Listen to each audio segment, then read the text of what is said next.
नमस्कार, जयसिंगपूर नगरी न्यूज मध्ये आपलं सहर्ष स्वागत। पाहूया आजच्या दिवसभरातील काही ठळक घडामोडी।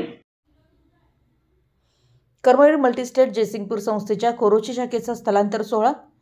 जयसिंगपूर येथील कर्मवीर मल्टीस्टेट क्रेडिट सोसायटीच्या कोरोची शाखेचं नूतन वास्तूमध्ये स्थलांतर federation of multi-state cooperative credit सोसायटीचे व संस्थेचे संचालक मान्य श्री सुकुमार पाटील यांच्या अमृत हस्ते आणि महाराष्ट्र राज्य पतसंस्था फेडरेशनचे संचालक व कर्मवीर मल्टीस्टेट संस्थेचे चेअरमन मान्य श्री सागर चौगुले यांच्या अध्यक्षतेखाली संपन्न झाला। यावेळी दक्षिण भारत जैन सभेचे सहखजिनदार मान्य श्री अरविंदजी मजलेकर, उपाध्यक्ष मान्य श्री भूपाल गिरमल, कोल्हापूर जिल्हा पतसंस्था फेडरेशनचे संचालक मान्य श्री आदिनाथ किनिंगे, मान्य श्री अनिल भोकरे हे प्रमुख उपस्थित होते। यावेळी चेअरमन म्हणाले की थोर शिक्षण महर्षी कर्मवीर अण्णांच्या विचाराने चालवली जाणारी ही संस्था असल्यानं ग्राहक व कर्जदार यांचं हित संस्थेने नेहमीच जोपासलंय। म्हणून आज संस्थेकडे 600 कोटी ठेवी व 400 कोटींची कर्ज असा व्यवसाय आहे। यावेळी सागर चौगुले यांनी पर्यावरण रक्षणार्थ देशहिताच्या ग्राहकांच्या सोयीची असलेली 2 नवीन कर्ज योजना जाहीर केल्या। यामध्ये शासनाकडून अनुदान जाहीर केलेले रूफ टफ सोलर योजनेत सहभागी ग्राहकांना 10.50% व्याजदरानं सुलभ मासिक हप्त्याची परतफेडीची योजना, तसेच उद्योग व्यवसायासाठी 10% व्याजदराने भांडवली गुंतवणूक व खेळत्या भांडवलासाठी कर्ज योजना आणल्यात। तरी कोरोची परिसरातील ग्रामस्थांनी याचा लाभ घ्यावा असं आवाहन त्यांनी केलं। संस्थेचे संचालन करणारे संचालक मंडळ निस्वार्थ व सामाजिक भावनेने कार्य करत रयतेला आर्थिकदृष्ट्या साक्षर व सक्षम बनवत आहे। संस्थेकडून शेती, पाणी पुरवठा योजनांसाठी दिलेली कर्ज शेतकऱ्यांसाठी मोलाची आहेत।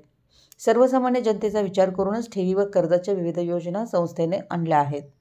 सुकन्या सन्मान योजना, वीराचार्य आधार योजना, कर्मवीर आधार योजना याच्या माध्यमातून सभासदांना विशेष आर्थिक मदत संस्थेच्या माध्यमातून करण्यात येते। याचा लाभ कोरोचीवासियांनी घ्यावा असं मनोगत प्रमुख अतिथी मान्य अरविंद मजलेकर यांनी व्यक्त केलं।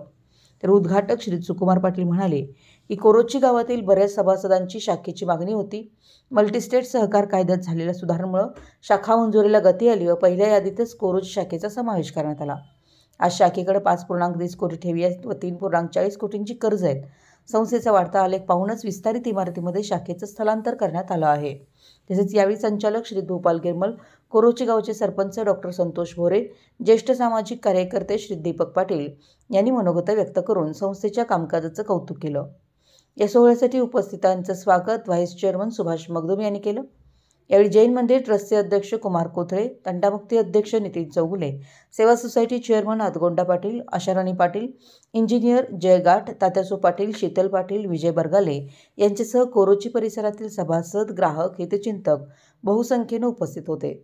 तसेच संस्थेचे संचालक कुमार पाटील, भरत गाठ, रमेश पाटील, भाऊसो पाटील, रावसो पाटील, राजेंद्र नांदणे, प्राध्यापक आप्पा भगाटे, अमोल पाटील, अनिल गडकरी, पंकज ऐवाळे, सौर्मिला मनोहर उपाध्ये, सल्लागार पार्श्वनाथ पाटील, संजय मालगावे, निलेश पाटील, राकेश निल्ले, शीतल खोत, सचिन पाटील आदी उपस्थित होते। शेवटी उपस्थितांचे आभार कोरोची शाखा सल्लागार शीतल पाटील यांनी मानले। आमच्या जयसिंगपूर नगरी न्यूज चॅनलला लाईक करा, सबस्क्राईब करा आणि हो, स्क्रीनवर दिसत असलेला व्हॉट्सअप नंबर तुमच्या मोबाईलमध्ये ॲड करा। पाहत रहा जयसिंगपूर नगरी न्यूज चॅनल।